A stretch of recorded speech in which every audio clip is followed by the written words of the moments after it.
ਲੋਕ ਕਈ ਵਾਰੀ ਸਿੱਖੀ ਸਰੂਪ ਤੋਂ ਭੱਜਦੇ ਨੇ ਜਾਂ ਮੁਨਕਰ ਹੁੰਦੇ ਨੇ। ਮੈਂ ਤਾਂ ਕਹਾਂਗਾ ਵੀ ਮੈਨੂੰ ਇਹਦਾ ਬੈਨੀਫਿਟ ਮਿਲਿਆ। ਤੇ ਆਬਾਦੀ ਬੜੀ ਥੋੜੀ ਹੈ, ਆਬਾਦੀ ਥੋੜੀ ਹੋਣ ਦੇ ਬਾਵਜੂਦ ਵੀ ਇੱਥੇ ਤੁਸੀਂ ਪ੍ਰਾਪਤੀਆਂ ਨੇ ਜਿਹੜੀਆਂ ਬੜੀਆਂ ਕੀਤੀਆਂ ਨੇ। ਮੈਂ ਵੈਸੇ ਐਜ਼ ਅ ਸਟੂਡੈਂਟ ਆਇਆ ਸੀ ਅਮਰੀਕਾ 2007 ਦੇ ਵਿੱਚ। ਨਾਮ ਜਪੋ ਵੰਡ ਛਕੋ।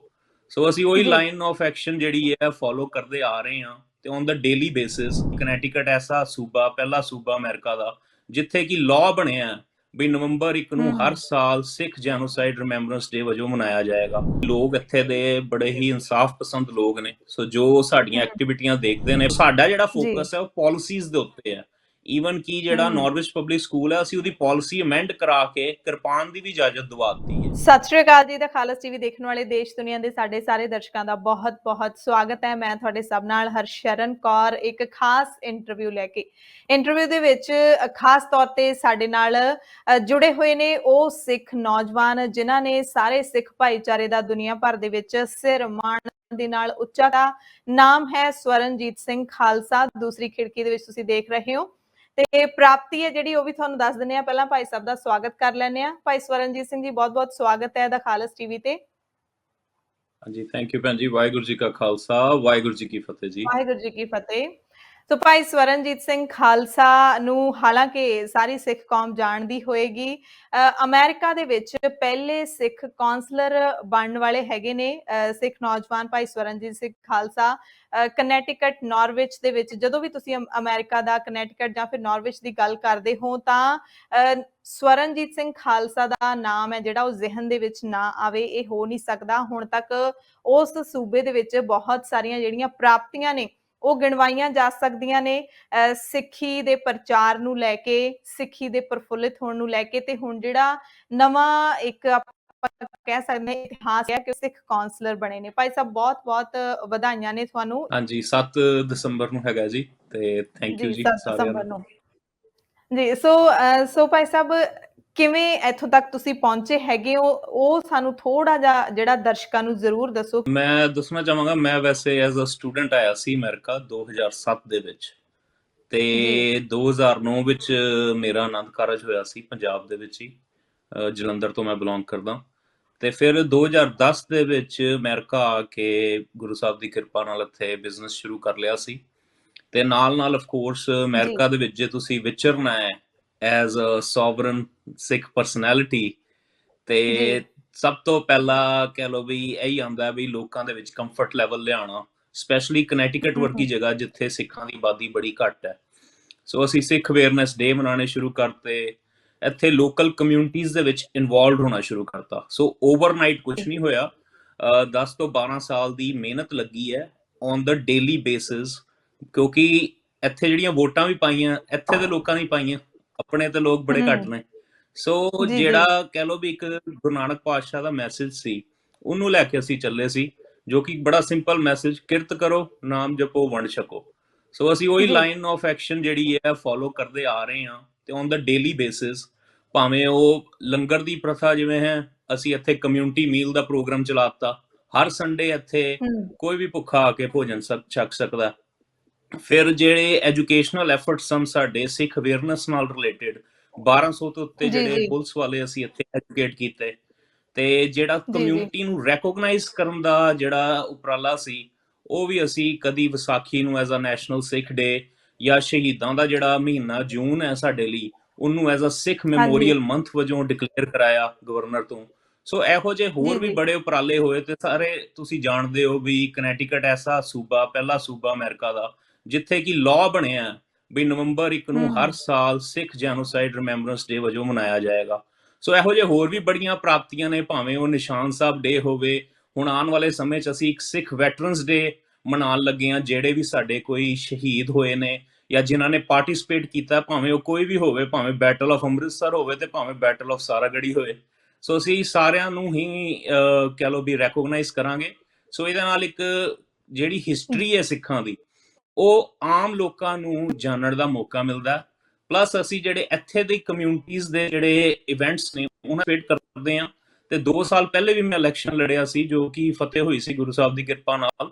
ਤੇ ਮੈਂ ਬੋਰਡ ਆਫ ਐਜੂਕੇਸ਼ਨ ਦੇ ਵਿੱਚ ਵੀ ਸਰਵ ਕਰ ਰਿਹਾ ਤੇ ਹੁਣ ਕਹਿ ਲਓ ਵੀ ਇੱਕ ਸਟੈਪ ਉੱਤੇ ਹੋ ਗਿਆ ਵੀ ਸਿਟੀ ਕਾਉਂਸਲ ਦੇ ਵਿੱਚ ਆ ਗਏ ਅਸੀਂ। ਸੋ ਭਾਈ ਸਾਹਿਬ, ਜਿਵੇਂ ਤੁਸੀਂ ਇੱਥੇ ਜਿਹੜੀ ਕੌਂਸਲਰ ਦੀ ਚੋਣ ਲੜੀ ਹੈਗੀ ਹੈ, ਤਾਂ ਲੋਕਾਂ ਨੇ ਤੁਹਾਡੇ ਅੰਦਰ ਕਿਹੜੀ ਚੀਜ਼ ਨੂੰ ਇੱਥੇ ਵੱਧ ਪਸੰਦ ਕੀਤਾ ਹੈ? ਤੁਹਾਡੀ ਕੌਂਸਲ ਦੇ ਲੋਕਾਂ ਨੇ, ਜਿਨ੍ਹਾਂ ਨੇ ਤੁਹਾਨੂੰ ਵੋਟਾਂ ਪਾਈਆਂ ਨੇ, ਤੁਹਾਡੇ ਜਿਹੜੇ ਸਿੱਖੀ ਵਾਲੇ ਗੁਣਾਂ ਨੂੰ ਦੇਖਿਆ, ਜਾਂ ਫਿਰ ਉੱਥੇ ਤੁਸੀਂ ਕਮਿਊਨਿਟੀ ਦੇ ਲਈ ਕੁਝ ਸੋਸ਼ਲੀ ਕਰਦੇ ਹੈਗੇ ਹੋ, ਕਿਸ ਚੀਜ਼ ਨੂੰ ਪਸੰਦ ਕੀਤਾ ਉਹਨਾਂ ਨੇ? ਦੇਖੋ ਜੀ, ਇਹਦੇ ਵਿੱਚ ਕੋਈ ਇੱਕ ਫੈਕਟਰ ਨਹੀਂ ਹੁੰਦਾ, ਸਾਰੇ ਹੀ ਹੁੰਦੇ ਨੇ।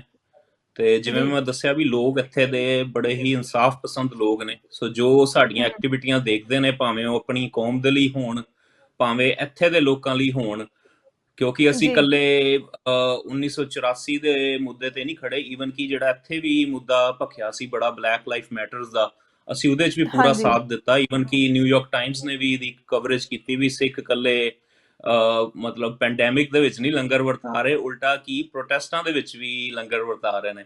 ਸੋ ਮੈਂ ਸਮਝਦਾ ਵੀ ਇਹ ਠੀਕ ਹੈ। ਸਾਰੇ ਜਿਹੜੇ ਫੈਕਟਰ ਨੇ ਸਾਨੂੰ ਇੱਕ ਬੜਾ ਪੁਸ਼ ਦਿੱਤਾ। ਪਲੱਸ ਬਿਜ਼ਨਸ ਓਰੀਐਂਟਡ ਹੋਣ ਕਰਕੇ ਉਹ ਵੀ ਇੱਕ ਪੁਸ਼ ਹੈ ਹਮ, ਵੀ ਲੋਕ ਚਾਹੁੰਦੇ ਨੇ ਵੀ ਜਿਹੜੇ ਬਿਜ਼ਨਸ ਦੀ ਸਮਝ ਰੱਖਦੇ ਨੇ ਉਹ ਸਿਟੀ ਨੂੰ ਗਵਰਨ ਕਰਨ, ਤਾਂ ਜੋ ਇੱਕ ਹਮ, ਚੰਗੇ ਡਿਸੀਜਨ, ਫਿਜ਼ੀਕਲੀ ਜਿਹੜੇ ਰਿਸਪੌਂਸਿਬਲ ਡਿਸੀਜਨਸ ਨੇ ਉਹ ਮੇਕ ਕੀਤੇ ਜਾਣ। ਕਿਉਂਕਿ ਆਫ ਕੋਰਸ ਇੱਥੇ ਕਹਿ ਲਓ ਵੀ ਪ੍ਰੋਪਰਟੀ ਟੈਕਸ ਜਿਹੜਾ ਅਮਰੀਕਾ ਦੇ ਵਿੱਚ ਬੜਾ ਵੱਡਾ ਇੱਕ ਮੁੱਦਾ ਹੈ, ਤੇ ਮਨੀ ਮੈਨੇਜਮੈਂਟ ਜਿਹੜੀ ਹੈ ਉਹ ਬੜੀ ਹੀ ਮਤਲਬ ਹੈ ਗਵਰਨੈਂਸ ਦੇ ਵਿੱਚ। ਸੋ ਜੀ। ਜਿੱਥੇ ਮੈਂ ਆਪਣੀਆਂ ਸੇਵਾਵਾਂ ਫਾਈਨੈਂਸ਼ੀਅਲੀ ਜਿਹੜੇ ਬਜਟ ਸੈਟਿੰਗਸ ਵਗੈਰਾ ਉਹਦੇ ਵਿੱਚ ਕਰਾਂਗਾ, ਪਲੱਸ ਜਿਹੜੇ ਕੁਝ ਇੱਥੇ ਹਾਂਜੀ। ਦੇ ਕੋਰ ਮੁੱਦੇ ਨੇ, ਕਮਿਊਨਿਟੀ ਸੈਂਟਰ ਲੋਕਾਂ ਨੂੰ ਚਾਹੀਦਾ, ਕਿਉਂਕਿ ਇਹ ਠੰਡਾ ਮੁਲਕ ਹੈ ਤੇ ਸਪੈਸ਼ਲੀ ਜਿਹੜੀ ਹਮ, ਸਾਡੀ ਸਟੇਟ ਉੱਥੇ ਠੰਡ ਬੜੀ ਪੈਂਦੀ ਹੈ। ਸੋ ਜਿਹੜੇ ਲੋਕਲ ਮੁੱਦੇ ਸਨ ਉਹਨਾਂ ਦੇ ਉੱਤੇ ਉਹਨਾਂ ਨੇ ਜਦੋਂ ਮੇਰੀ ਟੇਕ ਦੇਖੀ ਹੈ ਤੇ ਉਹ ਵੀ ਇੱਕ ਬੜਾ ਹਮ, ਇੰਪੋਰਟੈਂਟ ਫੈਕਟਰ ਸੀ। ਪਲੱਸ ਆਫ ਕੋਰਸ ਜਿਹੜੇ ਸਾਨੂੰ ਸਿੱਖੀ ਸਿਧਾਂਤ ਮਿਲੇ ਨੇ ਉਹਨਾਂ ਨੇ ਹਮੇਸ਼ਾ ਹੈਲਪ ਹੀ ਕੀਤੀ ਹੈ। ਤੇ ਮੈਂ ਤਾਂ ਇਹ ਵੀ ਜੀ। ਕਹਾਂਗਾ ਵੀ ਲੋਕ ਕਈ ਵਾਰੀ ਸਿੱਖੀ ਸਰੂਪ ਤੋਂ ਭੱਜਦੇ ਨੇ ਜਾਂ ਮੁਨਕਰ ਹੁੰਦੇ ਨੇ, ਮੈਂ ਤਾਂ ਕਹਾਂਗਾ ਵੀ ਮੈਨੂੰ ਇਹਦਾ ਬੈਨੀਫਿਟ ਮਿਲਿਆ। ਤੇ ਇੱਥੇ ਹਮ, ਦੀਆਂ ਵੀ ਜਿਹੜੀਆਂ ਵੱਡੀਆਂ ਵੱਡੀਆਂ ਅਖਬਾਰਾਂ ਨੇ ਪੂਰੀਆਂ ਉਹਨਾਂ ਨੇ ਕਵਰੇਜਾਂ ਕੀਤੀਆਂ ਵੀ ਪਹਿਲਾ ਸਿੱਖ ਬਣਿਆ। ਸਾਡੀ ਸਟੇਟ ਨੂੰ ਬੜੀ ਖੁਸ਼ੀ ਹੈ। ਲੈਫਟੀਨੈਂਟ ਗਵਰਨਰ ਦੀ ਮੈਨੂੰ ਕਾਲ ਆਈ ਵੀ ਸਾਨੂੰ ਬੜੀ ਖੁਸ਼ੀ ਹੈ ਤੇ ਚੱਲ ਤੂੰ ਸਾਡੀ ਪਾਰਟੀ ਦਾ, ਪਲੱਸ ਸਾਨੂੰ ਇਹ ਵੀ ਹੈ ਬਈ ਹੁਣ ਸਿੱਖਾਂ ਦੀ ਵੀ ਤੁਸੀਂ ਆਵਾਜ਼ ਹੋਰ ਬੁਲੰਦ ਕਰੋਗੇ। ਜੀ। ਕਿਹੜੀ ਕਿਹੜੀ ਪਾਰਟੀ ਦੀ ਨੁਮਾਇੰਦਗੀ ਕਰਦੇ ਹੋ ਭਾਈ ਸਾਹਿਬ ਤੁਸੀਂ ਉੱਥੇ? ਮੈਂ ਡੈਮੋਕ੍ਰੇਟ ਪਾਰਟੀ ਦੇ ਵਿੱਚ ਹਾਂ ਜੀ। ਇੱਥੇ ਇੱਕ ਠੀਕ ਹੈ। ਡੈਮੋਕ੍ਰੇਟ ਹੈ, ਇੱਕ ਰਿਪਬਲਿਕਨ ਹੈ। ਜਿਹੜੀ ਜੋ ਠੀਕ ਹੈ। ਬਾਈਡਨ ਠੀਕ। ਦੀ ਸਰਕਾਰ ਹੈ ਉਹ ਡੈਮੋਕ੍ਰੇਟ ਪਾਰਟੀ ਤੋਂ ਹੈ। ਠੀਕ ਹੈ। ਠੀਕ ਹੈ। ਯਾਨੀ ਕਿ ਟਰੰਪ ਦੀ ਸਰਕਾਰ ਨਾਲ ਨਹੀਂ ਹੈਗੇ, ਟਰੰਪ ਵਾਲੀ ਪਾਰਟੀ 'ਚ ਨਹੀਂ ਹੈਗੇ ਤੁਸੀਂ। ਸੋ ਭਾਈ ਸਾਹਿਬ, ਟਰੰਪ ਤੁਸੀਂ ਮੁੱਦਿਆਂ ਦੀ ਟਰੰਪ ਗੱਲ ਵਾਲੇ ਕੀਤੀ ਬੰਦੇ ਹੈਗੀ ਹੈ, ਮਾੜੇ ਜਿਵੇਂ ਨਹੀਂ ਕਈ, ਜੀ। ਬਟ ਮੈਂ ਫਿਰ ਜਿਹੜੇ ਸਿਧਾਂਤਕ ਤੌਰ ਤੇ ਡਿਫਰੈਂਸਿਸ ਹੋਣ ਕਰਕੇ ਹਮ, ਟਰੰਪ ਦੀ ਆਈਡੀਓਲੋਜੀ ਨਾਲ ਮੈਂ ਸਪੋਰਟ ਨਹੀਂ ਕਰ ਸਕਦਾ ਉਹਨਾਂ ਨੂੰ। ਜੀ, ਜੀ, ਬਿਲਕੁਲ। ਸੋ ਭਾਈ ਸਾਹਿਬ, ਤੁਸੀਂ ਮੁੱਦਿਆਂ ਦੀ ਗੱਲ ਕੀਤੀ ਹੈ, ਜਿਵੇਂ ਆਪਾਂ ਇੱਥੇ ਪੰਜਾਬ ਨਾਲ ਜੇ ਕੰਪੈਰੀਜ਼ਨ ਕਰ ਲਈਏ ਕਿ ਇੱਥੇ ਤਾਂ ਹਲੇ ਮਤਲਬ ਜਿਹੜੀਆਂ ਮੂਲ ਲੋੜਾਂ ਹੁੰਦੀਆਂ ਨੇ ਲੋਕਾਂ ਦੀਆਂ, ਸਿਹਤ, ਸਿੱਖਿਆ, ਰੁਜ਼ਗਾਰ, ਉਹਨਾਂ ਮੁੱਦਿਆਂ ਤੇ ਹੀ ਹਮੇਸ਼ਾ ਜਿਹੜੀ ਚੋਣ ਹੈ, ਆਪਾਂ ਇਹ ਨਹੀਂ ਕਹਿੰਦੇ ਕਿ ਚੋਣ ਉਹਨਾਂ ਤੇ ਹੀ ਲੜੀ ਜਾਂਦੀ ਹੈ। ਜਿਹੜੇ ਹੌਟ ਮੁੱਦੇ ਹੁੰਦੇ ਨੇ ਉਹ ਚੱਕ ਲਏ ਜਾਂਦੇ ਨੇ, ਭਾਵੇਂ ਇੱਥੇ ਬੇਅਦਬੀ ਦਾ ਮੁੱਦਾ ਹੈਗਾ। ਇੱਥੇ ਜਿਵੇਂ ਹੁਣ ਅਮਰੀਕਾ ਦੇ ਵਿੱਚ ਹੈ, ਇੱਥੇ ਤਾਂ ਜਿਹੜੀ ਆਪਾਂ ਕਹਿ ਸਕਦੇ ਕਿ ਡਿਵੈਲਪਡ ਕੰਟਰੀਜ਼ ਹੈਗੀਆਂ ਨੇ, ਹੁਣ ਸਭ ਕੁਝ ਠੀਕ ਹੈਗਾ, ਸਿਹਤ ਹੋਵੇ, ਸਿੱਖਿਆ ਹੋਵੇ, ਰੁਜ਼ਗਾਰ ਹੋਵੇ। ਇਹ ਇਸ਼ੂ ਇੱਥੇ ਤਾਂ ਨਹੀਂ ਬੋਲਦੇ ਹੈਗੇ ਮੁੱਖ ਮੁੱਦਿਆਂ ਦੇ ਵਿੱਚ, ਜਿਵੇਂ ਤੁਸੀਂ ਦੱਸਿਆ ਪ੍ਰੋਪਰਟੀ ਟੈਕਸ ਨੂੰ ਲੈ ਕੇ, ਇਹੋ ਜਿਹੇ ਇਸ਼ੂਜ਼ ਨੇ ਜਿਹੜੇ ਉਹ ਬਣਦੇ ਨੇ ਇਲੈਕਸ਼ਨ ਮੁੱਦਾ। ਨਹੀਂ, ਇੱਥੇ ਵੀ ਜੀ ਇਹ ਇੰਪੋਰਟੈਂਟ ਇਸ਼ੂ ਨੇ। ਇਨਫਰਾਸਟ੍ਰਕਚਰ ਨੂੰ ਮੇਨਟੇਨ ਕਰਨਾ, ਉਸ ਇਨਫਰਾਸਟ੍ਰਕਚਰ ਬਣ ਤੇ ਗਿਆ ਇਸ ਮੁਲਕ ਦਾ ਐਡਾ ਵੱਡਾ, ਪਰ ਉਹਨੂੰ ਹਮ, ਮੇਨਟੇਨ ਕਰਨਾ ਆਪਣੇ ਆਪ ਦੇ ਵਿੱਚ ਇੱਕ ਚੈਲੰਜ ਹੈ। ਪਲੱਸ ਭਾਵੇਂ ਟ੍ਰੈਫਿਕ ਹੋਏ ਉਹ ਵੱਧ ਰਿਹਾ ਹੈ। ਸੋ ਆਫ ਕੋਰਸ ਹਮ, ਇਨਫਰਾਸਟ੍ਰਕਚਰ ਦੀ ਜਿਹੜੀ ਡਿਮਾਂਡ ਹੈ ਉਹ ਭਾਵੇਂ ਕੋਈ ਵਿਕਸਿਤ ਮੁਲਕ ਹੋਵੇ ਜਾਂ ਨਾਨ ਵਿਕਸਿਤ, ਉਹਦੇ ਵਿੱਚ ਵੀ ਰਹਿਣੀ ਹੈ ਹਮੇਸ਼ਾ। ਤੇ ਜਿੱਥੇ ਜੀ। ਆਉਂਦੀ ਹੈ ਹੈਲਥ ਦੀ ਗੱਲ, ਆਫ ਕੋਰਸ ਇੱਥੇ ਹਮ, ਹੈਲਥ ਜਿਹੜਾ ਹੈਗਾ ਬੜਾ ਹੀ ਐਕਸਪੈਂਸਿਵ ਹੈ ਤੇ ਉਹਨੂੰ ਜੀ। ਅਫੋਰਡੇਬਲ ਬਣਾਉਣਾ ਇਹ ਵੀ ਇੱਕ ਚੈਲੰਜ ਹੈਗਾ। ਸੋ ਇਹ ਆਫ ਕੋਰਸ ਇੱਕ ਮੁੱਦਿਆਂ ਚੋਂ ਮੁੱਦਾ ਹੈਗਾ। ਪਲੱਸ ਹਮ, ਦੇਖੋ, ਅਮਰੀਕਾ ਹੁਣ ਕੋਈ ਇੱਕ ਧਰਮ ਦੀ ਕੰਟਰੀ ਨਹੀਂ ਹੈਗੀ। ਇੱਥੇ ਜੀ। ਇਮੀਗ੍ਰੇਸ਼ਨ ਇਸ ਲੈਵਲ ਤੱਕ ਹੋ ਗਈ ਹੈ ਵੀ ਈਵਨ ਕਿ ਜੇ ਅਸੀਂ ਆਪਣੀ ਸਿਟੀ ਦੀ ਗੱਲ ਕਰੀਏ, 50% ਤੋਂ ਹਮ, ਉੱਤੇ ਨਾਨ ਵਾਈਟ ਸਾਡੀ ਸਿਟੀ ਦੇ ਵਿੱਚ ਵਸਦੇ ਨੇ। ਸੋ ਇਹ ਇੱਕ ਹਮ, ਚੈਲੰਜ ਵੀ ਲਿਆਂਦਾ ਹੈ। ਜਦੋਂ ਤੁਹਾਡੇ ਕੋਲ ਡਿਵਰਸਿਟੀ ਹੋਏ, ਉਹਨੂੰ ਹੈਂਡਲ ਕਰਨਾ ਵੀ ਕਈ ਵਾਰੀ ਔਖਾ ਹੋ ਜਾਂਦਾ ਹੈ, ਕਿਉਂਕਿ ਡਿਵਰਸ ਹਮ, ਕਮਿਊਨਿਟੀਜ਼ ਦੀ ਆਪਣੀ ਡਿਮਾਂਡਸ ਨੇ। ਸੋ ਇੱਕ ਇਹ ਵੀ ਹੈਗਾ ਵੀ ਜਿਹੜੇ ਰਿਸੋਰਸਿਸ ਨੇ ਡਿਫਰੈਂਟ ਲੈਂਗੁਏਜਸ ਦੇ ਵਿੱਚ ਉਪਲਬਧ ਹੋਣ ਲੋਕਾਂ ਨੂੰ, ਤਾਂ ਜੋ ਆਪਣੇ ਉਹਨਾਂ ਨੂੰ ਕੰਮ ਕਰਨ ਦੇ ਵਿੱਚ ਦਿੱਕਤ ਨਾ ਹੋਏ, ਆਪਣੇ ਜਿਹੜੇ ਰਾਈਟਸ ਨੇ ਉਹਨਾਂ ਨੂੰ ਐਕਸਰਸਾਈਜ਼ ਕਰਨ ਵਿੱਚ ਦਿੱਕਤ ਨਾ ਹੋਏ, ਜਾਂ ਜਿਹੜੇ ਕੋਈ ਜੀ। ਕਹਿ ਲਓ ਬਈ ਗ੍ਰਾਂਟਸ ਆਉਂਦੀਆਂ ਨੇ ਗਵਰਨਮੈਂਟ ਦੀਆਂ, ਜੇ ਉਹਨਾਂ ਹੂੰ ਦੇ ਵਿੱਚ ਲੈਂਗੁਏਜ ਬੈਰੀਅਰ ਹੋਏਗਾ ਤੇ ਉਹ ਅਪਲਾਈ ਨਹੀਂ ਕਰਨਗੇ। ਸੋ ਇਹ ਵੀ ਇੱਕ ਮੁੱਦਾ ਹੈ। ਫਿਰ ਸਭ ਤੋਂ ਵੱਡੀ ਗੱਲ ਇੱਥੇ ਜਿਹੜਾ ਕਹਿ ਲਓ ਵੀ ਰੇਸ਼ੀਅਲ ਡਿਸਕ੍ਰਿਮੀਨੇਸ਼ਨ ਦਾ ਅਜੇ ਵੀ ਦੇਖੋ ਲੋਕਾਂ ਦੇ ਵਿੱਚ ਇਹ ਇੱਕ ਪ੍ਰੋਬਲਮ ਮੰਨੀ ਜਾਂਦੀ ਹੈ ਅਜੇ ਵੀ।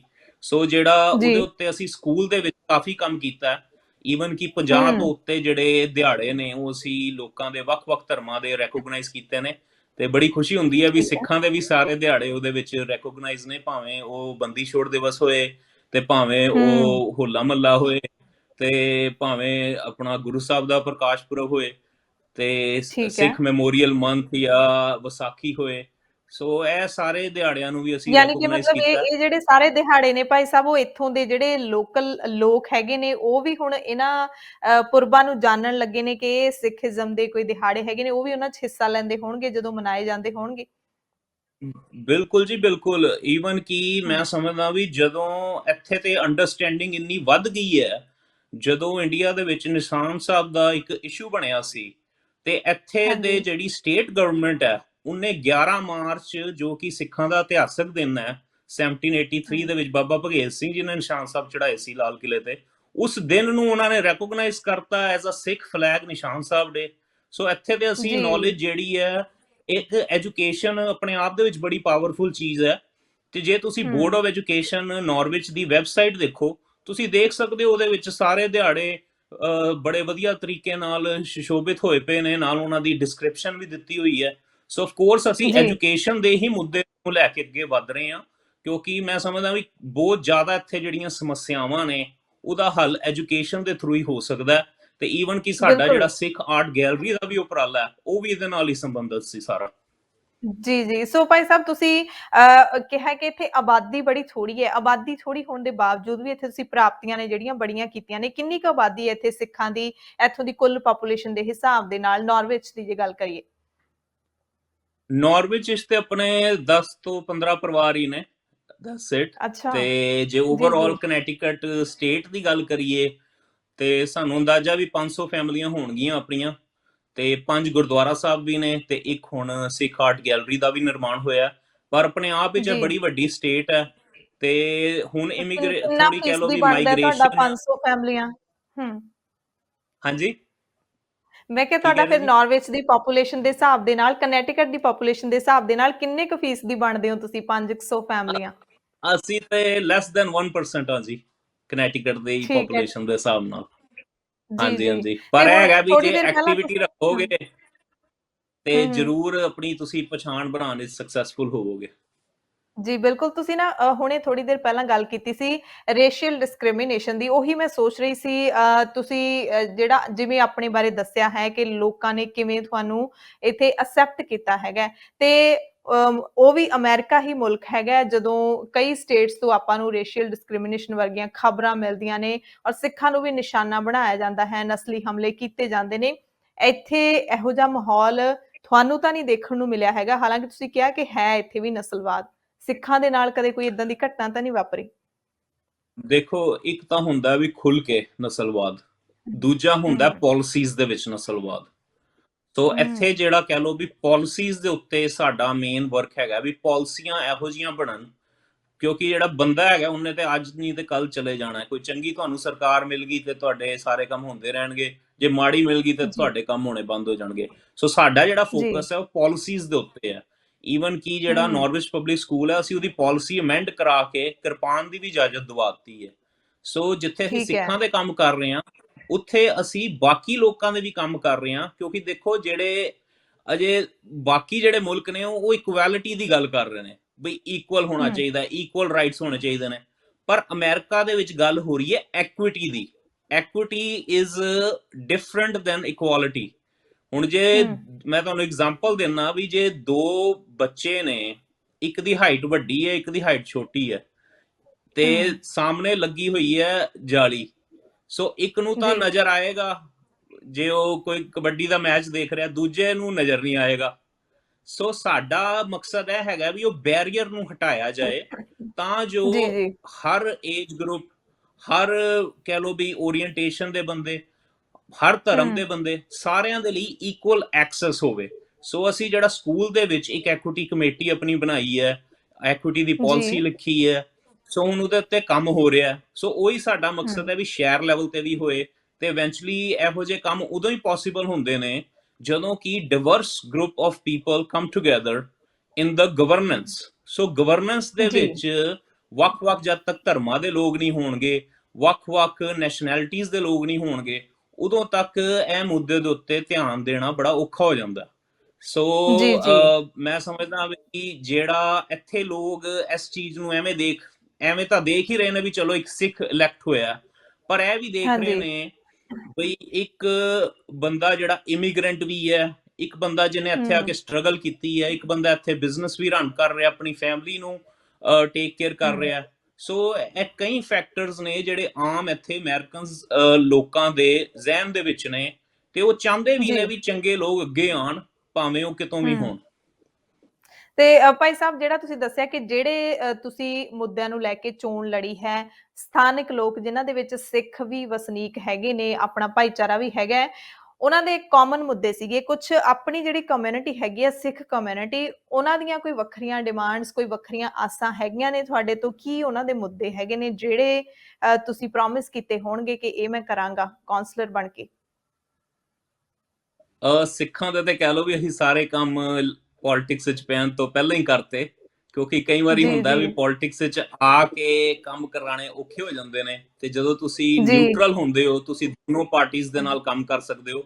ਮੈਨੂੰ ਨਹੀਂ ਲੱਗਦਾ ਵੀ ਕਨੈਟੀਕਟ ਦੇ ਵਿੱਚ ਸਿੱਖਾਂ ਦਾ ਕੋਈ ਵੀ ਇਹੋ ਜਿਹਾ ਮੁੱਦਾ ਵੀ ਜਿਹੜਾ ਐਡਰੈਸ ਨਾ ਹੋਇਆ ਹੋਏ, ਭਾਵੇਂ ਉਹ ਠੀਕ ਹੈ 1984 ਸਿੱਖ ਜੈਨੋਸਾਈਡ ਨੂੰ ਰੈਕੋਗਨਾਈਜ਼ ਕਰਨ ਦੀ ਗੱਲ ਹੋਏ, ਭਾਵੇਂ ਗਵਰਨਰ ਦੀ ਸਟੇਟਮੈਂਟ ਹੋਏ ਦਰਬਾਰ ਸਾਹਿਬ ਦੇ ਅਟੈਕ ਨੂੰ ਕੰਡੈਮ ਕਰਨ ਦੇ ਉੱਤੇ, ਜਾਂ ਗਵਰਨਰ ਦਾ ਕਹਿਣਾ ਹੋਏ ਵੀ ਪੰਜਾਬ ਦੇ ਵਿੱਚ ਧਾਰਮਿਕ ਆਜ਼ਾਦੀ ਦੇਣੀ ਚਾਹੀਦੀ ਹੈ। ਸੋ ਅਸੀਂ ਤਾਂ ਇੱਥੇ ਕੋਈ ਵੀ ਚੀਜ਼ ਨਹੀਂ ਛੱਡੀ, ਭਾਵੇਂ ਉਹ ਫਾਰਮਰ ਪ੍ਰੋਟੈਸਟ ਦੇ ਉੱਤੇ ਸਟੇਟਮੈਂਟਸ ਹੋਣ, ਉਹ ਵੀ ਦਵਾਈਆਂ। ਜੀ ਈਵਨ ਕਿ ਜੀ ਫੈਡਰਲ ਲੈਵਲ ਦੇ ਉੱਤੇ ਪਹਿਲੀ ਵਾਰੀ ਹੋਇਆ ਵੀ ਯੂਐਸ ਸੈਨੇਟ ਦੇ ਵਿੱਚ ਵਿਸਾਖੀ ਨੂੰ ਰੈਕੋਗਨਾਈਜ਼ ਕੀਤਾ ਹੋਏ ਮਤਾ ਪਾ ਕੇ। ਸੋ ਜੀ ਗੱਲ ਜੀ ਹੈ ਵੀ ਆਫ ਕੋਰਸ ਅਸੀਂ ਕਨੈਟੀਕਟ ਦੇ ਵਿੱਚ ਇੱਕ ਐਡਵਾਂਸ ਸਟੇਟ ਤੇ ਹੈਗੇ ਆ, ਤੇ ਮੇਰਾ ਤਾਂ ਇਹੀ ਸੁਪਨਾ ਹੈ ਵੀ ਬਾਕੀ ਦੀਆਂ ਵੀ ਜਿਹੜੀਆਂ 50 ਸਟੇਟਾਂ ਨੇ ਉੱਥੇ ਵੀ ਇਹੋ ਜਿਹੇ ਉਪਰਾਲੇ ਹੋਣ, ਤਾਂ ਜੋ ਅਸੀਂ ਨੈਸ਼ਨਲ ਲੈਵਲ ਦੇ ਉੱਤੇ ਸਿੱਖਾਂ ਦੀ ਇੱਕ ਵਧੀਆ ਗੱਲਬਾਤ ਬਣਾ ਸਕੀਏ, ਤੇ ਜੋ ਕਿ ਇੱਕ ਬੜੀ ਇੰਪੋਰਟੈਂਟ ਵੀ ਹੈ, ਸਪੈਸ਼ਲੀ ਐਜ਼ ਅ ਵੱਖਰੀ ਕੌਮ। ਜੇ ਅਸੀਂ ਸਿੱਖ ਹੈਗੇ ਆ, ਤੇ ਆਫ ਕੋਰਸ ਜੀ ਸਾਡੇ ਜੀ ਨੇਸ਼ਨ ਦੀ ਵੀ ਕਿਤੇ ਗੱਲ ਹੋਣੀ ਜ਼ਰੂਰੀ ਹੈ। ਤੇ ਆਪਣੇ ਰਾਜ ਭਾਗ ਨਾ ਹੋਣ ਕਰਕੇ ਸਾਨੂੰ ਕਈ ਵਾਰੀ ਦਿੱਕਤਾਂ ਦਾ ਸਾਹਮਣਾ ਆਉਂਦਾ ਹੈ ਬਾਹਰਲੇ ਮੁਲਕਾਂ 'ਚ, ਕਿਉਂਕਿ ਸਾਡੀ ਗੱਲ ਕਰਨ ਜੀ ਵਾਲਾ ਕੋਈ ਨਹੀਂ ਹੁੰਦਾ। ਸੋ ਸਾਨੂੰ ਆਪਣੀ ਗੱਲ ਆਪ ਹੀ ਕਰਨੀ ਪੈਣੀ ਹੈ। ਤੇ ਮੈਂ ਨੌਜਵਾਨਾਂ ਨੂੰ ਵੀ ਤੁਹਾਡੇ ਮਾਧਿਅਮ ਤੋਂ ਬੇਨਤੀ ਕਰਾਂਗਾ ਵੀ ਜੇ ਤੁਸੀਂ ਇੱਥੇ ਪੜ੍ਹੇ ਲਿਖੇ ਹੋ, ਤੁਹਾਡਾ ਫਰਜ਼ ਬਣਦਾ ਹੈ ਜੀ ਵੀ ਤੁਸੀਂ ਕੌਮ ਦੀ ਗੱਲ ਕਰੋ। ਤੇ ਤੁਸੀਂ ਪੋਲਿਟਿਕਸ ਨੂੰ ਕਦੀ ਸਿੱਖਾਂ ਨੇ ਅਣਗੌਲਿਆ ਨਹੀਂ ਕੀਤਾ। ਸਾਡੇ ਤੇ ਸਿਧਾਂਤ ਹੈ ਮੀਰੀ ਪੀਰੀ ਦਾ, ਤੇ ਜੀ ਜੀ ਅਸੀਂ ਧਰਮ ਦੀ ਰਾਜਨੀਤੀ ਵਾਲੇ ਪਾਸੇ ਤੁਰੀਏ। ਜਿੱਥੇ ਸਾਨੂੰ ਮੌਕਾ ਮਿਲੇਗਾ, ਜਿੱਥੇ ਅਸੀਂ ਰਹਿੰਦੇ ਹਾਂ ਉਹਨਾਂ ਦੀ ਹੈਲਪ ਕਰਨ ਦਾ, ਉੱਥੇ ਅਸੀਂ ਕੌਮ ਦੀ ਵੀ ਇੱਕ ਚੰਗੀ ਕਹਿ ਲਓ ਵੀ ਪਛਾਣ ਬਣਾ ਸਕਦੇ ਹਾਂ, ਤੇ ਕੌਮ ਦੇ ਵੀ ਜਿਹੜੇ ਮੁੱਦੇ ਨੇ ਉਹਨਾਂ ਨੂੰ ਵੀ ਐਡਰੈਸ ਕਰ ਸਕਦੇ ਹਾਂ। ਜੀ ਜੀ ਬਿਲਕੁਲ। ਸੋ ਭਾਈ ਸਾਹਿਬ, ਕਾਉਂਸਲਰ ਤੋਂ ਬਾਅਦ ਹੁਣ ਅੱਗੇ ਕਿਵੇਂ? ਕਿਉਂਕਿ ਇੱਕ ਪੋਲਿਟਿਕਸ ਦੇ ਵਿੱਚ ਆਪਾਂ ਕਹਿ ਸਕਦੇ ਹਾਂ ਕਿ ਐਂਟਰੀ ਹੋ ਜਾਂਦੀ ਹੈ, ਉਸ ਤੋਂ ਬਾਅਦ ਕਿੱਥੋਂ ਤੱਕ ਤੁਸੀਂ ਜਾਣ ਦਾ ਸੋਚਿਆ ਹੈਗਾ ਆ? ਦੇਖੋ, ਅਮਰੀਕਾ ਦਾ ਜਿਹੜਾ ਰੂਲ ਕਹਿੰਦਾ ਹੈ ਬਈ ਕੋਈ ਵੀ, ਜਿਵੇਂ ਹੁਣ ਮੈਂ ਸਿਟੀਜ਼ਨ ਆ, ਪਰ ਮੈਂ ਨੈਚੁਰਲਾਈਜ਼ ਸਿਟੀਜ਼ਨ ਆ ਅਮਰੀਕਾ ਦਾ, ਠੀਕ ਹੈ। ਤੇ ਸਿਰਫ ਜੇ ਤੁਸੀਂ, ਮੈਂ ਕਹਿੰਦਾ ਵੀ ਬਾਹਰਲੇ ਮੁਲਕੋਂ ਵੀ ਆ ਕੇ ਇੱਥੇ ਸੈੱਟ ਹੁੰਦੇ ਹੋ ਤੇ ਇੱਥੇ ਸਿਟੀਜ਼ਨ ਬਣਦੇ ਹੋ, ਸਿਰਫ ਤੇ ਸਿਰਫ ਤੁਸੀਂ ਪ੍ਰੈਜ਼ੀਡੈਂਟ ਆਫ ਯੂਨਾਈਟਿਡ ਸਟੇਟਸ ਨਹੀਂ ਬਣ ਸਕਦੇ। ਬਾਕੀ ਤਾਂ ਜੀ ਤੁਸੀਂ ਭਾਵੇਂ ਕਾਂਗਰਸਮੈਨ ਬਣੋ, ਭਾਵੇਂ ਸੈਨੇਟਰ ਬਣੋ, ਭਾਵੇਂ ਸਟੇਟ ਸੈਨੇਟਰ ਬਣੋ, ਪਰ ਜੀ ਜੀ ਮੇਰਾ ਗੋਲ ਪੋਸਟਾਂ ਮਗਰ ਭੱਜਣ ਦਾ ਨਹੀਂ ਹੈ। ਮੇਰਾ ਗੋਲ ਹੈਗਾ ਵੀ ਅਸੀਂ ਐਕਟਿਵ ਰਹੀਏ। ਜਦੋਂ ਤੱਕ ਅਸੀਂ ਐਕਟਿਵ ਰਹਾਂਗੇ, ਸਾਡੀ ਗੱਲ ਹੁੰਦੀ ਰਹੇਗੀ। ਪੋਲਿਟਿਕਸ ਵਿੱਚ ਆਉਣ ਤੋਂ ਪਹਿਲੇ ਵੀ ਹੁੰਦੀ ਰਹੀ ਸੀ ਤੇ ਹੁਣ ਵੀ ਹੁੰਦੀ ਜੀ ਰਹੇਗੀ, ਪਰ ਸਾਨੂੰ ਆਪਣੀ ਐਕਟੀਵਿਟੀ ਤੇ ਆਪਣੇ ਮੁੱਦਿਆਂ ਦੇ ਉੱਤੇ ਸਟੈਂਡ ਲੈਣੇ ਜ਼ਰੂਰੀ ਹੈ। ਜੀ ਤੇ ਮੈਂ ਜੀ ਹੋਪ ਯਾਨੀ ਕਿ ਕਰਾਂਗਾ ਮਤਲਬ ਜੋ ਵੀ ਆਪਾਂ ਸਾਰੇ ਹੀ ਆਪਣਾ ਫਰਜ਼ ਨਿਭਾਈਏ ਸਿੱਖ ਹੋਣ ਦਾ। ਜੀ ਜੀ ਬਿਲਕੁਲ। ਸੋ ਭਾਈ ਸਾਹਿਬ, ਥੋੜਾ ਜਿਹਾ ਤੁਹਾਡੇ ਬਾਰੇ ਵੀ ਆਪਾਂ ਗੱਲ ਕਰ ਲਈਏ। ਤੁਹਾਨੂੰ ਕਰੀਬ 20 ਸਾਲ, 15-20 ਸਾਲ ਇੱਥੇ ਆਇਆਂ ਨੂੰ ਹੋ ਚੁੱਕੇ ਨੇ, ਤੇ ਜਦੋਂ ਤੁਸੀਂ ਗਏ ਸੀ ਉਦੋਂ ਮਨ ਦੇ ਵਿੱਚ ਤੁਸੀਂ ਕੀ ਸੁਪਨਾ ਲੈ ਕੇ ਗਏ ਸੀ, ਰੁਜ਼ਗਾਰ ਨੂੰ ਲੈ ਕੇ ਗਏ ਸੀ, ਜਾਂ ਫਿਰ ਹਰ ਨੌਜਵਾਨ ਦੇ ਆਪਣੇ ਸੁਪਨੇ ਹੁੰਦੇ ਨੇ, ਤੇ ਅੱਜ ਜਿਹੜੀ ਜਗ੍ਹਾ ਤੇ ਤੁਸੀਂ ਬੈਠੇ ਹੋ, ਕੀ ਪਹਿਲਾਂ ਤੁਸੀਂ ਸੋਚਿਆ ਸੀ, ਜਾਂ ਫਿਰ ਜਿਵੇਂ ਕਹਿੰਦੇ ਨੇ ਕਿ ਸਭਨੀ ਛਾਲਾਂ ਮਾਰੀਆਂ ਕਰਤਾ ਕਰੇ ਸੋ ਹੋਏ, ਕੀ ਤੁਸੀਂ ਸੋਚ ਕੇ ਗਏ ਸੀਗੇ? ਦੇਖੋ, ਮੈਂ ਤਾਂ ਇੱਥੇ ਪੜ੍ਹਨ ਹੀ ਆਇਆ ਸੀ, to be honest with you. ਤੇ ਪੜ੍ਹ ਕੇ ਆਹੀ ਪਲਾਨ ਸੀ ਜੀ। ਵੀ ਚਲੋ ਪੜ੍ਹਾਈ ਲਿਖਾਈ ਕਰਕੇ ਪੰਜਾਬ ਹੀ ਜਾਵਾਂਗੇ ਵਾਪਸ। ਹੂੰ। ਤੇ ਗਏ ਵੀ, ਅੱਛਾ। ਪਰ ਆਫ ਕੋਰਸ ਹੂੰ। ਹਾਲਾਤ ਇਦਾਂ ਦੇ ਬਣੇ ਬਈ ਇੱਥੇ ਆ ਗਏ। ਪਰ ਉਹੀ ਹੂੰ। ਤੁਹਾਡੀ ਗੱਲ ਹੈ ਵੀ ਬੰਦਾ ਕੁਝ ਹੋਰ ਸੋਚਦਾ ਜੀ, ਜੀ, ਤੇ ਹੁੰਦਾ ਉਹੀ ਹੈ ਜੋ ਰੱਬ ਚਾਹੁੰਦਾ। ਨਰ ਚਾਹਤ ਬਿਲਕੁਲ। ਕੁਝ ਹੋਰ ਹੋਰੇ ਕੀ ਹੋਰੇ ਭਾਈ। ਸੋ ਇਹ ਗੱਲ ਬੜੀ ਤੁਹਾਡੀ ਟਰੂ ਹੈ। ਪਰ ਮੈਂ ਇਸ ਗੱਲ ਹੂੰ। ਦੇ ਵਿੱਚ ਬਲੀਵ ਕਰਦਾ ਬਈ ਸਾਨੂੰ ਬਸ ਚਲਦੇ ਰਹਿਣਾ ਚਾਹੀਦਾ, ਅੱਗੇ ਵੱਧਦੇ ਰਹਿਣਾ ਚਾਹੀਦਾ, ਇੱਕ ਚੰਗੀ ਇੰਟੈਂਸ਼ਨ ਲੈ ਕੇ। ਜੇ ਅਸੀਂ ਅੱਗੇ ਵੱਧਦੇ ਹਾਂ, ਰੱਬ ਆਪੇ ਹੀ ਰਸਤੇ ਕੋਈ ਨਾ ਕੋਈ ਬਣਾ ਦਿੰਦਾ। ਸੋ ਅਸੀਂ ਹੂੰ। ਕਿਸੇ ਗੱਲ ਦਾ ਲਾਲਚ ਨਾ ਕਰਿਆ ਕਰੀਏ, ਪਰ ਆਪਣਾ ਜਿਹੜਾ ਫਰਜ਼ ਹੈ ਉਹਨੂੰ ਜੇ ਨਿਭਾਉਂਦੇ ਰਹਾਂਗੇ ਤੇ ਆਪੇ ਗੁਰੂ ਸਾਹਿਬ ਨੇ ਜਿਹੜੀ ਸੇਵਾ ਲੈਣੀ ਹੈ ਲੈ ਲੈਣਗੇ। ਜੀ, ਤੇ ਇੱਥੇ ਤੁਹਾਨੂੰ ਕਦੇ ਨਾ ਕੋਈ ਮੁਸ਼ਕਿਲ ਤਾਂ ਜ਼ਰੂਰ ਆਈ ਹੋਏਗੀ ਨਾ, ਜਦੋਂ ਆਪਾਂ ਬਾਹਰਲੇ ਮੁਲਕ ਦੇ ਵਿੱਚ ਜਾਂਦੇ ਹੋ, ਤੇ ਕਦੇ ਲੱਗਦਾ ਹੈ ਕੋਈ ਐਸਾ ਪੜਾਅ ਆਉਂਦਾ ਹੁੰਦਾ, ਲੱਗਦਾ ਹੈ ਕਿ ਨਹੀਂ ਆਪਣੇ ਮੁਲਕ ਵਾਪਸ ਜਾਣਾ ਹੈ।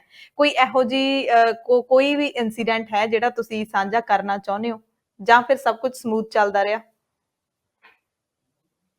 ਦੇਖੋ, ਆਪਣੇ ਮੁਲਕ ਦਾ ਤੇ ਪੰਜਾਬ ਦੀ ਤਾਂ ਰੋਜ਼ ਹੀ ਯਾਦ ਆਉਂਦੀ ਹੈ। ਜੇ ਜੀ। ਪੰਜਾਬ ਦੀ ਯਾਦ ਨਾ ਹੋਏ ਦਿਲ ਦੇ ਵਿੱਚ, ਤਾਂ ਮੈਂ ਸਮਝਦਾ ਵੀ ਤੁਸੀਂ ਜਿਹੜੇ ਇੱਥੇ ਰਹਿ ਕੇ ਭਾਵਨਾ ਦੇ ਨਾਲ ਕੰਮ ਕਰਦੇ ਹੋ, ਕਰ ਹੀ ਨਹੀਂ ਸਕਦੇ। ਜੀ, ਜੀ। ਤੇ ਬਟ ਇਹੀ ਹੈ ਵੀ ਐਂਡ ਦੇ ਵਿੱਚ ਇਹੀ ਦੇਖਣਾ ਚਾਹੀਦਾ ਵੀ ਚਲੋ ਗੁਰੂ ਸਾਹਿਬ ਨੇ ਜਿੱਥੇ ਡਿਊਟੀ ਲਾਈ ਹੈ ਉੱਥੇ ਅਸੀਂ ਹੂੰ। ਡਟ ਕੇ ਮੋਰਚਾ ਸੰਭਾਲੀਏ ਤੇ ਆਪਣਾ ਕੰਮ ਕਰੀ ਚੱਲੀਏ। ਤੇ ਜੀ। ਆਫ ਕੋਰਸ ਅਸੀਂ ਇੱਕ ਗਲੋਬਲ ਕਮਿਊਨਿਟੀ ਬਣ ਗਏ ਹਾਂ ਇਸ ਟਾਈਮ, ਜੋ ਕਿ ਇੱਕ ਚੰਗੀ ਗੱਲ ਹੂੰ। ਵੀ ਹੂੰ। ਹੈ। ਬਈ ਪੰਜਾਬ ਦੇ ਵਿੱਚ ਕੁਝ ਵੀ ਹੁੰਦਾ, ਸਾਰੇ ਮੁਲਕਾਂ ਤੋਂ ਅਸੀਂ ਸਪੋਰਟ ਵੀ ਕਰਦੇ ਹਾਂ ਉਸ ਚੀਜ਼ ਦੀ। ਤੇ ਜੇ ਕੋਈ ਹੂੰ। ਮਾੜਾ ਇੰਸੀਡੈਂਟ ਹੁੰਦਾ ਪੰਜਾਬ ਦੇ ਵਿੱਚ, ਤੇ ਅਸੀਂ ਉਸ ਚੀਜ਼ ਦਾ ਸਾਰੇ ਮੁਲਕਾਂ 'ਚੋਂ ਰਿਵੋਲਟ ਵੀ ਕਰਦੇ ਹਾਂ। ਸੋ ਆਪਣੇ ਜੀ, ਆਪ ਜੀ। ਦੇ ਵਿੱਚ ਮੇਰਾ ਇਹੀ ਮੰਨਣਾ ਹੈ ਵੀ ਆਫ ਕੋਰਸ ਸਾਡੇ ਸਾਰਿਆਂ ਦੇ ਉੱਤੇ, ਭਾਵੇਂ ਅਸੀਂ ਪੰਜਾਬ ਰਹੀਏ ਜਾਂ ਪੰਜਾਬ ਤੋਂ ਬਾਹਰ ਰਹੀਏ, we are part of the hmm. Sikh nation. ਸਾਡੀਆਂ ਜਿਹੜੀਆਂ ਹੂੰ। ਆਪਣੇ ਨੇਸ਼ਨ ਪ੍ਰਤੀ ਡਿਊਟੀਆਂ ਨੇ ਉਹ ਜ਼ਰੂਰ ਅਸੀਂ ਜੀ, ਜੀ। ਨਿਭਾਉਂਦੇ ਰਹੀਏ। ਪਰ ਇਨਸੀਡੈਂਟਸ ਦੀ ਜੇ ਗੱਲ ਕਰੋ, ਆਫ ਕੋਰਸ ਜਿਹੜਾ ਚੈਲੰਜ ਹੈਗਾ ਐਵਰੀਡੇ ਬੇਸਿਸ ਦੇ ਉੱਤੇ ਹੈਗਾ। ਕਿਉਂਕਿ ਅਸੀਂ ਜਿੰਨਾ ਮਰਜ਼ੀ ਇੱਥੇ ਕੰਮ ਕਰ ਲਈਏ, ਜਿੰਨਾ ਮਰਜ਼ੀ ਇੱਥੇ ਮੀਡੀਆ ਦੇ ਵਿੱਚ ਆ ਜਾਈਏ, ਤੇ ਜਾਂ ਹੂੰ। ਅਸੀਂ ਜਿਹੜੀ ਮਰਜ਼ੀ ਤੇ ਲੱਗ ਜਾਈਏ, ਪਰ ਜੀ, ਸਟਿਲ ਜੀ। ਜਿਹੜੀ ਸਿੱਖੀ ਪਛਾਣ ਇੱਥੇ ਉਨੀ ਨਹੀਂ ਅਸੀਂ ਕਰ ਸਕੇ। ਕਿਉਂਕਿ ਇਹਦੇ ਲਈ ਹੂੰ। ਇੱਕ it needs a lot of effort. ਤੇ ਪਰ ਇਹ ਹੂੰ। ਹੈਗਾ ਵੀ ਜਿੰਨਾ ਵੀ ਸਾਡੇ ਤੋਂ ਹੁੰਦਾ ਅਸੀਂ ਕਰੀ ਚੱਲੀਏ। ਕਰੀ ਜਾਂਦੇ ਆ ਤੇ ਜੀ। ਸੋ ਭਾਈ ਸਾਹਿਬ ਦੂਜੀ ਗੱਲ ਆਫ ਉੱਥੇ ਬੈਠੇ ਕੋਰਸ, ਹੋਏ ਤੁਸੀਂ ਹੁਣੇ, ਹਾਂਜੀ, ਜੀ, ਜੀ, ਬੋਲੋ। ਨਹੀਂ ਮੈਂ ਇਹ ਕਹਿ ਰਿਹਾ ਸੀ ਜਿਹੜਾ ਪੰਜਾਬ ਦੇ ਪ੍ਰਤੀ ਤੁਹਾਡੇ ਮਨ ਦੇ ਵਿੱਚ ਦਰਦ ਹੁੰਦਾ, ਜਿੱਥੇ ਤੁਸੀਂ ਜੰਮੇ ਪਲੇ ਹੋ, ਪੜ੍ਹੇ ਹੋ, ਹੂੰ। ਸਕੂਲ ਦੇ ਵਿੱਚ ਗਏ ਹੋ, ਸੋ ਆਫ ਕੋਰਸ ਤੁਸੀਂ ਮਿਸ ਤਾਂ ਕਰਦੇ ਹੀ ਹੋ ਸਾਰੀਆਂ ਚੀਜ਼ਾਂ ਨੂੰ। ਹੂੰ। ਇਹਦੇ ਹੂੰ। ਵਿੱਚ ਤਾਂ ਕੋਈ ਦੋ ਬਿਲਕੁਲ, ਰਾਏ ਉਹੀ ਨਹੀਂ ਮੈਂ ਹੈ। ਪੰਜਾਬ ਬਾਰੇ ਹੀ ਤੁਹਾਨੂੰ ਸਵਾਲ ਪੁੱਛਣਾ ਚਾਹੁੰਦੀ ਸੀ ਕਿ ਉੱਥੇ ਬੈਠੇ ਤੁਸੀਂ ਪੰਜਾਬ ਨੂੰ ਕਿਵੇਂ ਦੇਖਦੇ ਹੈਗੇ ਹੋ? ਪੰਜਾਬ ਦੇ ਵਿੱਚ ਬੜੇ ਇਸ ਵਕਤ ਮੁੱਦੇ ਹੈਗੇ ਨੇ, ਅਸੀਂ ਪੰਜਾਬ ਦੇ ਵਿੱਚ ਇੱਥੇ ਰਹਿੰਦੇ ਹਾਂ, ਦੇਖਦੇ ਹਾਂ ਜ਼ਮੀਨੀ ਹਾਲਾਤ ਕੀ ਕੁਛ ਇੱਥੇ ਚੱਲ ਰਿਹਾ ਹੈ, ਪੋਲਿਟਿਕਸ ਨੂੰ, ਜਾਂ ਫਿਰ ਜਿਹੜੀਆਂ ਮੂਲ ਲੋੜਾਂ ਹੁੰਦੀਆਂ ਨੇ, ਬੇਸਿਕ ਲੋੜਾਂ ਹੁੰਦੀਆਂ ਨੇ, ਪੰਜਾਬ ਕਿੱਥੇ ਤੋਂ ਕਿੱਥੇ ਆ ਕੇ ਖੜ ਗਿਆ। ਤੁਸੀਂ ਕਿਵੇਂ ਦੇਖਦੇ ਹੋ ਪੰਜਾਬ ਨੂੰ? ਕੀ ਹੈ ਅੱਜ ਪੰਜਾਬ? ਦੇਖੋ, ਜੇ ਤੇ ਅਸੀਂ ਨੈਗੇਟਿਵਿਟੀ ਵਾਲੇ ਪਾਸੇ ਤੁਰਾਂਗੇ ਤਾਂ ਉਹਦਾ ਕੋਈ ਫਾਇਦਾ ਨਹੀਂ ਹੂੰ। ਹੁੰਦਾ। ਮੈਨੂੰ ਇਹੀ ਹੂੰ। ਹੁੰਦਾ ਵੀ ਪੋਜ਼ਿਟਿਵ ਚੀਜ਼ਾਂ ਲੱਭੋ। ਤੇ ਪੋਜ਼ਿਟਿਵ ਚੀਜ਼ ਇਹ ਦੇਖਣ ਨੂੰ ਮਿਲੀ ਹੈ ਵੀ ਪੰਜਾਬ ਦੇ ਵਿੱਚ ਅਜੇ ਵੀ ਨੌਜਵਾਨਾਂ ਦੇ ਵਿੱਚ, ਮੁੰਡੇ ਕੁੜੀਆਂ ਦੇ ਵਿੱਚ, ਕਾਲਜਾਂ ਦੇ ਵਿੱਚ ਕੋਈ ਪੰਜਾਬ ਦੇ ਪ੍ਰਤੀ ਦਰਦ ਹੈਗਾ, ਪੰਜਾਬੀ ਮਾਂ ਬੋਲੀ ਹੂੰ। ਪ੍ਰਤੀ ਦਰਦ ਹੈਗਾ। ਸੋ ਇੱਕ ਇਹ ਚੰਗੀ ਜੀ। ਚੀਜ਼ ਹੈ। ਪਰ ਹੂੰ। ਲੈਕ ਆਫ ਲੀਡਰਸ਼ਿਪ ਵੀ ਹੈ ਪੰਜਾਬ ਦੇ ਵਿੱਚ। ਸੋ ਆਫ ਕੋਰਸ ਲੀਡਰਸ਼ਿਪ ਨੂੰ ਕ੍ਰੀਏਟ ਕਰਨਾ ਵੀ ਸਾਡਾ ਹੀ ਫਰਜ਼ ਹੈ। ਕਿਉਂਕਿ ਪੰਜਾਬ ਨੂੰ ਅਣਗੌਲਿਆ ਨਹੀਂ ਕੀਤਾ ਜਾ ਸਕਦਾ। ਤੇ ਮੈਨੂੰ ਕਈ ਵਾਰੀ ਬੜਾ ਅਫਸੋਸ ਹੁੰਦਾ ਜਦੋਂ ਦੇਖਦੇ ਹਾਂ ਵੀ ਲੀਡਰ ਬਿਆਨ ਦੇ ਰਹੀ ਹੁੰਦੀ ਹੈ ਵੀ ਸਾਨੂੰ ਵੋਟਾਂ ਪਾਓ ਤੇ ਅਸੀਂ ਤੁਹਾਨੂੰ ਬਾਹਰ ਭੇਜ ਦਾਂਗੇ। ਤੇ ਹੂੰ। ਜਿਹੜੇ ਮੁਲਕ ਨੇ ਉਹਨਾਂ ਦਾ ਜ਼ੋਰ ਲੱਗਾ ਹੁੰਦਾ ਵੀ ਬ੍ਰੇਨ ਡਰੇਨ ਨਾ ਹੋਏ ਸਾਡੇ ਮੁਲਕ ਚੋਂ। ਪਰ ਇਹ ਹੂੰ। ਜਿਹੜੀ ਕਹਿ ਲਓ ਵੀ ਲੀਡਰਸ਼ਿਪ ਦੇ ਵਿੱਚ ਘਾਟ ਹੈਗੀ ਹੈ ਪੰਜਾਬ ਦੇ ਵਿੱਚ, ਇਹ ਜ਼ਰੂਰ ਸਾਨੂੰ ਖਟਕਦੀ ਹੈ। ਪਰ ਭਾਵੇਂ ਹੁਣ ਜਿਵੇਂ ਤੁਸੀਂ ਜਰਨਲਿਜ਼ਮ ਦੇ ਵਿੱਚ ਹੈਗੇ ਹੋ ਤੇ ਬੜੀ ਵਧੀਆ ਡਿਊਟੀ ਨਿਭਾ ਰਹੇ ਹੋ, ਉੱਦਾਂ ਹੀ ਮੈਂ ਕਹਿੰਦਾ ਵੀ ਪਬਲਿਕ ਸਰਵਿਸ ਦੇ ਵਿੱਚ ਜਦ ਤੱਕ ਆਪਣੇ ਲੋਕ ਨਹੀਂ ਆਣਗੇ ਜੋ ਕਿ ਪੰਜਾਬ ਨੂੰ ਉੱਤੇ ਰੱਖਣਗੇ, ਤੇ ਮੁੱਦਿਆਂ ਦੀ ਰਾਜਨੀਤੀ ਜਦ ਤੱਕ ਨਹੀਂ ਹੋਏਗੀ, ਉਦੋਂ ਤੱਕ ਜੀ ਗੱਲ ਜੀ ਮਾੜੀ ਹੈ, ਕਿਉਂਕਿ ਇਕਨੋਮਿਕਸ ਦੀ ਗੱਲ ਘੱਟ ਹੋ ਰਹੀ ਹੈ ਪੰਜਾਬ ਦੇ ਵਿੱਚ, ਤੇ ਇੱਧਰ ਉੱਧਰ ਦੀਆਂ ਚੀਜ਼ਾਂ ਦੀ ਗੱਲ ਜ਼ਿਆਦਾ ਹੋ ਰਹੀ ਹੈ। ਸੋ ਜਿਹੜਾ ਜੀ ਜੀ ਸੈਂਟੀਮੈਂਟਸ ਨੂੰ ਯੂਜ਼ ਕਰਨਾ ਪੋਲੀਟੀਕਲ ਬੰਦਿਆਂ ਵੱਲੋਂ, ਉਹ ਇੱਕ ਮਾੜੀ ਗੱਲ ਹੈ। ਤੇ ਮੇਰੇ ਹਿਸਾਬ ਨਾਲ ਇੱਕ ਬੜੀ ਅਨਫੋਰਚੂਨੇਟ ਗੱਲ ਹੈ ਵੀ ਜਿਹੜਾ ਸੈਂਟਰ ਦਾ ਕੰਟਰੋਲ ਪੰਜਾਬ ਦੇ ਉੱਤੇ ਇਸ ਲੈਵਲ ਦਾ ਹੈਗਾ ਬਈ ਪੰਜਾਬ ਆਪਣੇ ਹਮ ਡਿਸੀਜਨ ਹੀ ਨਹੀਂ ਮੇਕ ਕਰ ਸਕਦਾ। ਮੈਂ ਕਦੀ ਜੀ ਸੋਚ ਵੀ ਨਹੀਂ ਸਕਦਾ ਵੀ ਇੱਥੇ ਦਾ ਕੋਈ ਸੂਬਾ ਹੋਵੇ ਤੇ ਆਪਣੇ ਡਿਸੀਜਨ ਨਾ ਲੈ ਸਕਦਾ ਹੋਏ। ਇੱਥੇ ਤਾਂ ਮਤਲਬ ਫੈਡਰਲ ਗਵਰਨਮੈਂਟ ਦੀ ਬੜੀ ਹੀ ਇੱਕ ਲਿਮਿਟਿਡ ਜਿਹਾ ਰੋਲ ਹੈਗਾ। ਸਾਡੇ ਤੇ ਹਮ ਸ਼ਹਿਰ ਦੇ ਮੇਅਰ ਦੀ ਮੈਂ ਕਹਿੰਦਾ ਵੀ ਇੰਨੀ ਗੱਲਬਾਤ ਹੈ ਜਿੰਨੀ ਕਿ ਚੀਫ ਮਿਨਿਸਟਰ ਦੀ ਨਹੀਂ ਹੈਗੀ, ਜੇ ਅਸੀਂ ਡਿਸੀਜਨ ਮੇਕਿੰਗ ਹਮ ਦੀ ਗੱਲ ਕਰੀਏ, ਪਾਲਿਸੀ ਮੇਕਿੰਗ ਦੀ ਗੱਲ ਕਰੀਏ। ਸੋ ਆਫ ਕੋਰਸ ਜੀ ਜਿਹੜਾ ਜੀ ਓਵਰਆਲ ਸਟਰਕਚਰ ਹੈਗਾ ਇੰਡੀਆ ਦਾ, ਉਹਦੇ ਵਿੱਚ ਵੀ ਸੋਧ ਆਣੀ ਚਾਹੀਦੀ ਹੈ। ਪਲੱਸ ਜਿਹੜਾ ਪੰਜਾਬ ਦੇ ਲੋਕ ਨੇ ਉਹਨਾਂ ਨੂੰ ਆਫ ਕੋਰਸ ਜਿਹੜੀ ਇੱਕ ਭਾਵਨਾ ਪੰਜਾਬ ਪ੍ਰਤੀ ਹੈ ਉਹਨੂੰ ਜਿੰਦਾ ਰੱਖ ਕੇ ਅੱਗੇ ਵਧਣ ਦੀ ਬੜੀ ਲੋੜ ਹੈ, ਤੇ ਆਪਣੀ ਹਿਸਟਰੀ ਨਾਲ ਜੀ ਸਾਨੂੰ ਬੜੀ ਜੁੜਨ ਦੀ ਲੋੜ ਹੈ। ਤੇ ਜਦ ਤੱਕ ਆਪਾਂ ਆਪਣੀ ਹਿਸਟਰੀ ਨਾਲ ਨਹੀਂ ਜੁੜਾਂਗੇ ਸਾਡੇ 'ਚ ਇੰਸਪੀਰੇਸ਼ਨ ਨਹੀਂ ਆ ਸਕਦੀ। ਸੋ ਜੀ ਜੀ ਇਹ ਜ਼ਰੂਰ ਸਾਨੂੰ ਉਪਰਾਲੇ ਉੱਥੇ ਕਰਨ ਦੀ ਲੋੜ ਹੈ। ਜੀ ਜੀ ਬਿਲਕੁਲ ਬਿਲਕੁਲ, ਉਹ ਜਿਹੜੀ ਤੁਸੀਂ ਗੱਲ ਕੀਤੀ ਹੈ ਸੰਘੀ ਢਾਂਚਾ ਜਿਹੜਾ ਫੈਡਰਲ ਹੈ, ਤਾਂ ਇੱਥੇ ਸਟਰਕਚਰ ਤਾਂ ਇੱਥੇ ਵੀ ਉਹੀ ਹੈ, ਪਰ ਉਹ ਸੰਘੀ ਢਾਂਚੇ ਨੂੰ ਇੰਨਾ ਕੁ ਕਮਜ਼ੋਰ ਕਰ ਗਿਆ ਹੈ। ਆਪਾਂ ਹੁਣੇ ਦਰਸ਼ਕ ਜ਼ਰੂਰ ਸਾਡੇ ਜਿਹੜੇ ਸੁਣਦੇ ਹੋਣਗੇ ਕਿ ਸਵਰਨਜੀਤ ਸਿੰਘ ਖਾਲਸਾ ਜਿਵੇਂ ਸਾਨੂੰ ਦੱਸ ਰਹੇ ਨੇ ਕਿ ਜੇ ਉੱਥੇ ਫੈਡਰਲ ਸਟਰਕਚਰ ਹੈ ਤਾਂ ਉਹ ਪ੍ਰੈਕਟੀਕਲੀ ਵੀ ਹੈ। ਇੱਥੇ ਵੀ ਭਾਵੇਂ ਸੰਘੀ ਢਾਂਚਾ ਹੈ, ਸੂਬਿਆਂ ਨੂੰ ਸ਼ਕਤੀਆਂ ਨੇ ਜਿਹੜੀਆਂ ਦਿੱਤੀਆਂ ਗਈਆਂ ਨੇ, ਪਰ ਅੰਦਰੇ ਅੰਦਰ ਉਹ ਸਾਰੀਆਂ ਸ਼ਕਤੀਆਂ ਨੇ ਜਿਹੜੀਆਂ, ਉਹ ਪਾਵਰਸ ਨੇ, ਉਹ ਖੋਹ ਲਈਆਂ ਗਈਆਂ ਨੇ। ਥੋੜੀ ਪਾਵਰ ਹੈ ਜਿਹੜੀ ਉਹ ਸੂਬਿਆਂ ਦੇ ਹੱਥ ਦੇ ਵਿੱਚ ਰਹਿ ਗਈ ਹੈ, ਸਭ ਕੁਝ ਸੈਂਟਰ ਦੇ ਹੱਥ ਵਿੱਚ ਚਲਾ ਗਿਆ। ਸੋ ਭਾਈ ਸਾਹਿਬ, ਆਖਰੀ ਸਵਾਲ ਨਹੀਂ, ਮੈਂ ਤੁਹਾਨੂੰ ਇੱਕ ਜਿਹੜੀ ਖੁਸ਼ਖਬਰੀ ਦੇਣਾ ਚਾਹਾਂਗੀ। ਕਰਤਾਰਪੁਰ ਸਾਹਿਬ ਦਾ ਲਾਂਘਾ ਜਿਹੜਾ ਮੁੜ ਤੋਂ ਇੱਥੇ ਖੋਲਣ ਦਾ ਐਲਾਨ ਕਰ ਦਿੱਤਾ ਹੈ, ਤੇ ਸਿੱਖ ਸੰਗਤ ਬੜੀ ਖੁਸ਼ ਹੈਗੀ ਆ ਉਸ ਨੂੰ ਲੈ ਕੇ। ਤੇ 17 ਨਵੰਬਰ ਨੂੰ ਅੱਜ ਹੀ 17 ਨਵੰਬਰ ਤੋਂ ਇਹ ਜਿਹੜੀ ਯਾਤਰਾ ਸ਼ੁਰੂ ਹੋ ਰਹੀ ਹੈਗੀ ਹੈ। ਤੁਸੀਂ ਇਸ ਬਾਰੇ ਕੀ ਪ੍ਰਤੀਕਿਰਿਆ ਦੇਣਾ ਚਾਹੁੰਦੇ ਹੋ? ਬਿਲਕੁਲ ਜੀ, ਬੜੀ ਖੁਸ਼ੀ ਦੀ ਗੱਲ ਹੈ, ਇਹਦੇ ਵਿੱਚ ਕੋਈ ਦੋ ਰਾਏ ਨਹੀਂ। ਤੇ ਇਹ ਕੰਮ ਬੜੀ ਪਹਿਲੇ ਵੀ ਹੋ ਸਕਦੇ ਸੀ, ਪਰ ਚਲੋ ਜਦੋਂ ਵੀ ਕੋਈ ਮੁਬਾਰਕ ਚੀਜ਼ ਆਏ, ਸਾਨੂੰ ਹੁਣ ਸਾਡਾ ਸਾਰਿਆਂ ਦਾ ਹੀ ਫਰਜ਼ ਬਣਦਾ ਹੈ ਵੀ ਅਸੀਂ ਇੱਕ ਵਧੀਆ ਰਿਸਪੌਂਸ ਵੀ ਦਈਏ ਇਸ ਚੀਜ਼ ਨੂੰ। ਤੇ ਜਿਹੜੇ ਅਸੀਂ ਜਾ ਸਕਦੇ ਹਾਂ ਯਾਤਰਾ ਤੇ ਜ਼ਰੂਰ ਜਾਈਏ, ਤਾਂ ਜੋ ਵਰਲਡ ਵਾਈਡ ਪਤਾ ਲੱਗੇ ਵੀ ਸੰਗਤਾਂ ਦੇ ਮਨ ਦੇ ਵਿੱਚ ਕਿੰਨੀ ਸ਼ਰਧਾ ਭਾਵਨਾ ਹੈਗੀ ਆਪਣੇ ਧਾਰਮਿਕ ਸਥਾਨਾਂ ਲਈ, ਜਿਹੜੇ ਉਹਨਾਂ ਤੋਂ ਖੁੰਝੇ ਗਏ। ਨਾਲ ਇੱਕ ਇਹ ਵੀ ਮੈਸੇਜ ਵਰਲਡ ਵਾਈਡ ਜਾਂਦਾ ਹੈ ਵੀ ਇਹਦੀ ਇੰਪੋਰਟੈਂਸ ਕਿੰਨੀ ਹੈ ਸਿੱਖਾਂ ਦੇ ਲਈ ਇਸ ਲਾਂਘੇ ਦੀ, ਤਾਂ ਜੋ ਦੁਬਾਰਾ ਸਰਕਾਰਾਂ ਇਹਦੇ ਵਿੱਚ ਪਲੇ ਅਰਾਊਂਡ ਨਾ ਕਰਨ ਤੇ ਲਾਂਘਾ ਇਸੇ ਤਰ੍ਹਾਂ ਖੁੱਲਾ ਰਹੇ। ਜੀ ਜੀ, ਬਹੁਤ ਬਹੁਤ ਧੰਨਵਾਦ ਭਾਈ ਸਵਰਨਜੀਤ ਸਿੰਘ ਜੀ ਸਾਡੇ ਨਾਲ ਗੱਲਬਾਤ ਕਰਨ ਦੇ ਲਈ। ਤੇ ਅਸੀਂ ਜ਼ਰੂਰ ਦੁਆ ਕਰਦੇ ਹਾਂ, ਅਰਦਾਸ ਕਰਦੇ ਹਾਂ ਕਿ ਤੁਹਾਡਾ ਜਿਹੜਾ ਕਾਰਜਕਾਲ ਹੈ, ਜੋ ਤੁਸੀਂ ਸਹੁੰ ਚੁੱਕਣੀ ਹੈ, ਉਸ ਤੋਂ ਬਾਅਦ ਤੁਸੀਂ ਕੰਮ ਕਰਨਾ ਸ਼ੁਰੂ ਕਰ ਦੇਣਾ, ਤੇ ਤੁਸੀਂ ਹੋਰ ਵੀ ਬੁਲੰਦੀਆਂ ਤੇ ਪਹੁੰਚੋ ਤੇ ਕਮਿਊਨਿਟੀ ਦੇ ਲਈ ਤੁਸੀਂ ਚੰਗੇ ਕੰਮ ਕਰੋ, ਤੇ ਸਾਨੂੰ ਵੀ ਜਿਹੜਾ ਇਸ ਤਰ੍ਹਾਂ ਦੀਆਂ ਖਬਰਾਂ ਦਿੰਦੇ ਰਹੋ। ਬਹੁਤ ਬਹੁਤ ਧੰਨਵਾਦ ਜੀ। ਥੈਂਕ ਯੂ ਜੀ। ਵਾਹਿਗੁਰੂ ਜੀ ਕਾ ਖਾਲਸਾ, ਵਾਹਿਗੁਰੂ ਜੀ ਕੀ ਫਤਿਹ। ਵਾਹਿਗੁਰੂ ਜੀ ਕੀ ਫਤਿਹ।